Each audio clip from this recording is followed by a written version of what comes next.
Hello friend, railway group D में पूछे जाने वाले सबसे इम्पोर्टेंट सवाल में से कुछ ऐसे हैं। मनुष्य के मूत्र में उत्पादन की प्रक्रिया को क्या कहते हैं? तो इसका आंसर होगा मूत्रोत्सर्जन। किडनी का कौन सा भाग रक्त को छानने का कार्य करता है? आप ये क्वेश्चन ज़रूर याद रखना। ग्लोमेरुलस।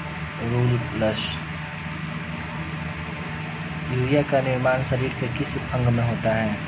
यूरिया का जो निर्माण होता है वो शरीर के किस अंग में होता है? उसको हम लोग क्या लगाएंगे? यकृत।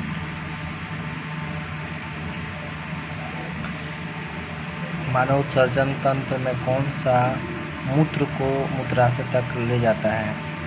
फ्रेंड, मूत्र वाहिनी है जो यूरेथ्रा के द्वारा गॉल ब्लैडर के पास जाता है। मानव शरीर में पित्त रस कौन उत्पन्न करता है? इसका भी आंसर होगा लीवर। लीवर के द्वारा बाइल जूस जो निकलता है, जिससे पाचन क्रिया में मदद होती है। एमिनो एसिड का संश्लेषण किस अंग में होता है? इसका आंसर होगा यकृत। विटामिन B12 की कमी से कौन सा रोग होता है? एनीमिया। आप लोग जानते ही होंगे एनीमिया जो है विटामिन B12 की कमी से होता है। ऐसे ही कुछ और क्वेश्चन है, जैसे कि which vitamin is obtained from sunlight. Sunlight के द्वारा कौन सा हमें विटामिन मिलता है? तो होता है vitamin D। Who discovered the double helix structure of DNA।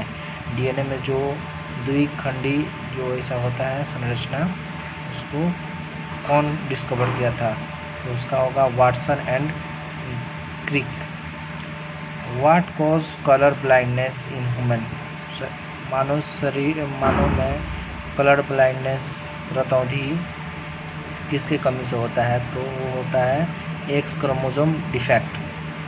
And next question is that which theory was proposed by Charles Darwin.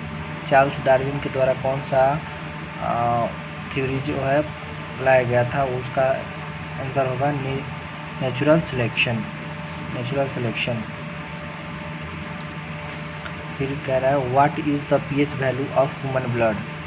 तो ह्यूमन ब्लड को हम लोग को पता ही है। कितना एग्जैक्ट पूछ रहा है तो बता देंगे। एग्जैक्ट ऐसे 7.35 to 7.45 होता है। ऐसे में अगर आ गया 8, 9, ये सब गलत है, रॉन्ग है। ठीक है। फिर कह रहा है कि which is the largest cell in the human body. Human body का लार्जेस्ट पूछ रहा है। ठीक है। नर्व सेल जो है, तंत्रिका तंत्र का जो कोशिका है वो क्या है? लॉन्गेस्ट है और लार्जेस्ट पूछ रहा है तो वो है ओवम।